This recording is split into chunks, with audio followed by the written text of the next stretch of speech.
Welcome back to the Deep Dive. We're ready to jump into another stack of info, pulling out the key bits for you. And today we're looking at something really specific. It's about immigrating to Canada to work as a firefighter. I think it's pretty fascinating. Absolutely. We're basing this on a pretty detailed guide from CanadianVisa.org. It covers the pathways, what you need, the benefits, the whole deal. Yeah, so our job is to sort of unpack all that for you because, it's definitely not just about being able to fight fires. There's this whole immigration system to navigate. And some surprising details in there. Right? Oh, definitely. Some things really jumped out. Okay, let's get into it. First off, why now? Is Canada actually, looking for firefighters from overseas? That's where the source starts. And yes, it says Canada is seeing an increased demand. And that demand includes foreign workers. Okay. And Immigration, Refugees, and Citizenship Canada, IRCC, they actually have pathways set up to help foreign firefighters come in. So there's a clear need then. If someone's a firefighter elsewhere and thinking about this, how do they actually, get there? What are the routes in? Well, the guide mentions a few ways, and interestingly, it says you can potentially move with or without a job offer already lined up, though having one helps, obviously. Right. For permanent residence, which is what most people aim for long term, the source really focuses on two main systems. Okay. Permanent residence, the long-term goal, what are they? First up is Express Entry. Probably heard of it. It's Canada's main system for skilled workers applying for PR. And firefighters, they fit it into this system under specific job codes. And Express Entry isn't just one thing, is it? It's like an umbrella. Exactly right. It covers a few programs. You've got the Federal Skilled Worker Program, Federal Skilled Trades, Canadian Experience Class. Okay. The source digs into the Federal Skilled Worker Program, FSWP. That's geared towards skilled workers who've got at least 1 year of full-time experience in their job before they apply. So if you've been a firefighter for a year or more in your home country, FSWP might be the way. It could be, yeah. The source says you have to meet minimum scores for things like language skills, English or French, your education, that work experience, obviously, and adaptability factors, things that suggest you'll settle in well. Adaptability factors. Okay. And the other one you mentioned, Canadian Experience Class, CEC. Yeah, CEC. That one's different. The source points out it's specifically for people who already have Canadian work experience as a firefighter. Ah, so you've already worked there. Precisely. It's designed to kind of keep skilled people who are already settled and know the ropes in Canada. So maybe less useful if you're applying directly from abroad for the first time? Unless maybe you worked there temporarily first. That seems to be the idea, yes. It builds on having that Canadian experience already.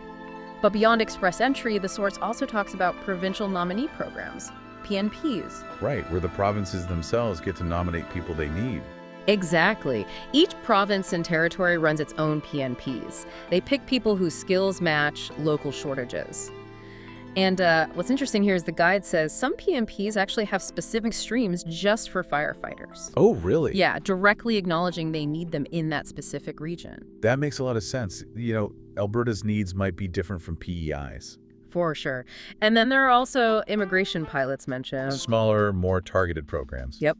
The guide highlights the Atlantic Immigration Pilot AIP. For the East Coast provinces. That's the one. Nova Scotia, New Brunswick, Newfoundland, and Labrador, PEI. The AIP lets employers there hire foreign workers, firefighters included, and it gives those workers a more direct route to permanent residence with the employer helping out. Okay, so quite a few routes for PR. Some based on outside experience, some on inside, some regional. What about just working there for a bit, temporarily? Yeah, the source covers temporary work too. The main way is the Temporary Foreign Work Permit, TFWP. Okay, and how does that usually work for a firefighter? Typically, you need a job offer first from a Canadian employer. And this is important, that employer usually needs to get a positive labor market impact assessment, an LMIA. Ah, the LMIA, I've heard of that. That's where they have to show they couldn't find a Canadian or permanent resident for the job, right?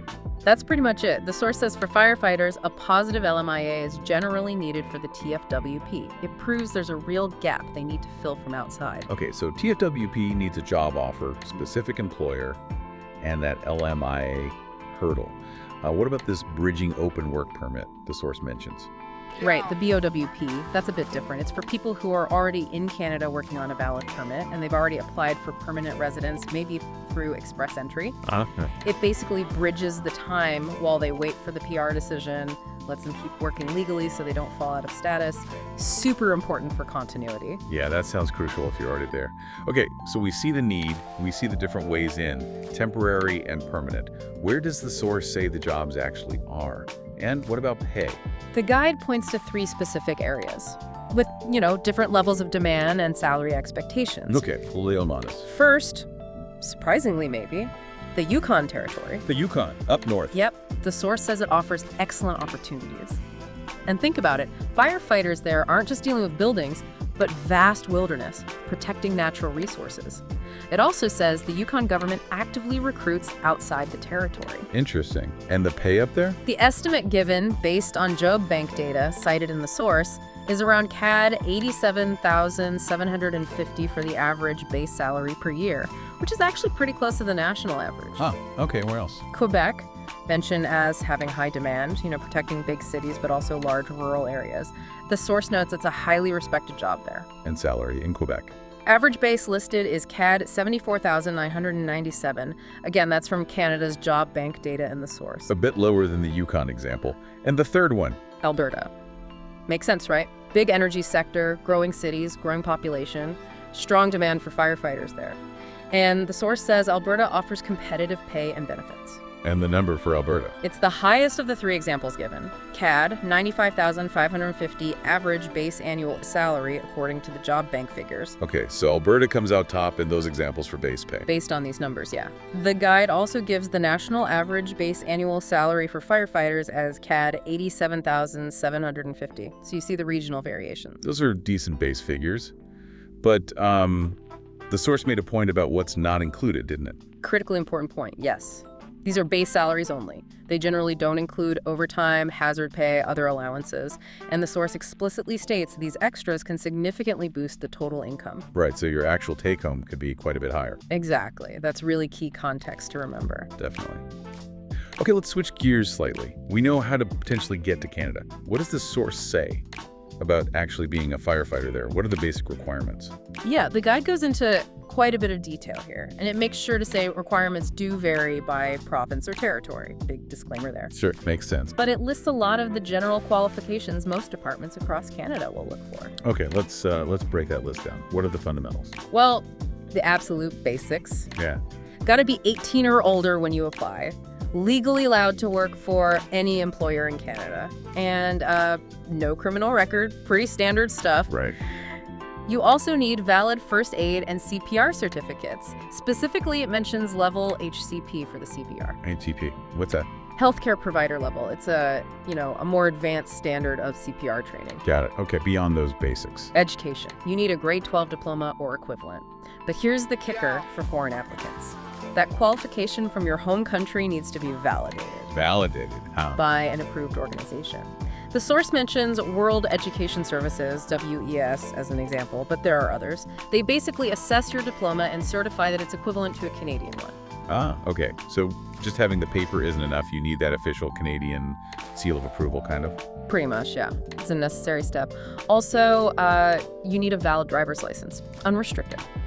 The source uses Ontario's G-Class license as an example. That's the standard full license or the equivalent in whatever province you're applying to. Okay. And physically? I imagine the standards are tough. Oh, yeah. Very specific. The source lists vision requirements, uncorrected 20/30 vision, and normal color vision. Standard stuff for the role, I suppose. Makes sense. Also, unaided normal hearing. And then there's the physical fitness assessment. Mandatory. But again, the actual test might differ depending on where you apply. Okay, a validated fitness test, but maybe not the exact same test everywhere. What else on health? You need proof of immunizations. Sure. Specifically mentioned are rubella, red measles, COVID-19, and tetanus. Right. Specific shots required, and the last few requirements seem more about, like, the job itself. Exactly. The ability to work rotating shifts, nights, weekends, holidays, that's just part of the deal in emergency services. And of course, being able to handle high-pressure situations well. Makes total sense. But then there was one that kind of made me blink when I read it in the source. A pleasure craft operator card. A boat license. Yeah, that one stood out, didn't it? It really did. Yeah. How does that fit in? Well, the source lists it as a general requirement, and while you might not immediately think boat for a city firefighter, remember how diverse Canada is. Lots of lakes, rivers, coastlines. Water rescues are definitely part of the job in many areas. Huh. I guess it really shows how broad the skill set might need to be. It really does. It underlines that point. Okay, so if you can meet all these requirements, navigate the immigration side, what are the upsides? What benefits does the source highlight for this career in Canada? Well, it lists quite a few good ones. Employment-wise, you're typically looking at health and dental insurance, good pension plans, paid vacation time. The source also mentions unions are often strong, negotiating good salaries and benefits. Standard, but solid benefits. And there was something about the Canadian Forces, too. Right. If you go that route, joining as a firefighter in the military, the source points to specific perks. Paid education minimum, CAD, $27,000 worth of signing bonus, and competitive military pay scales that go up with promotion. So a different avenue with its own distinct package. What about just the general appeal of the job and living in Canada? Well, the high demand we talked about translates into job security. That's a big plus. And lots of opportunities for career growth as communities expand. Job security is always good. For sure. And related to that is the pathway to PR we discussed. Many of these routes lead to permanent residence status, and that gives you access to all the Canadian benefits, healthcare, social services, education for your kids. Which ties into the overall quality of life argument. Exactly. The source stresses that Canada consistently ranks really high globally for quality of life. It mentions the excellent healthcare, low crime rates, amazing natural environment, making it a safe and, well, enjoyable place to live and raise a family. High quality of life, stability, good benefits. How about staying skilled? Does the job offer training? Yeah, the source notes that fire departments, especially in the bigger cities, really invest in ongoing training and education. Keeps firefighters current on the latest techniques, equipment, procedures, so you're constantly learning and developing your skills. So there's built-in professional development too. Yeah. Okay, before we wrap up, just quickly, what does the source say firefighters actually do? The core job. He gives a neat summary.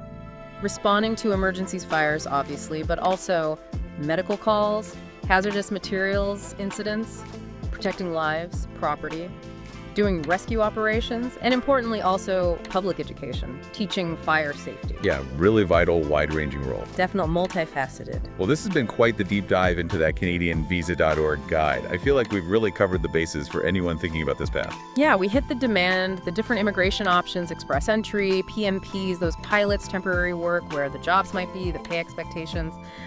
The sometimes surprising requirements list, and the benefits too.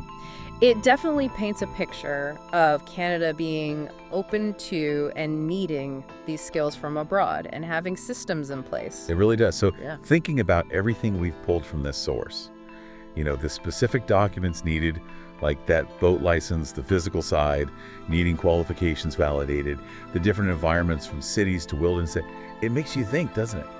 Like, given all those varied challenges and the focus on continuous training, what unique mix of, grit, adaptability, and maybe specialized skills truly defines a firefighter who doesn't just get to Canada, but actually thrives across such a huge and varied country? That adaptability piece feels huge, doesn't it?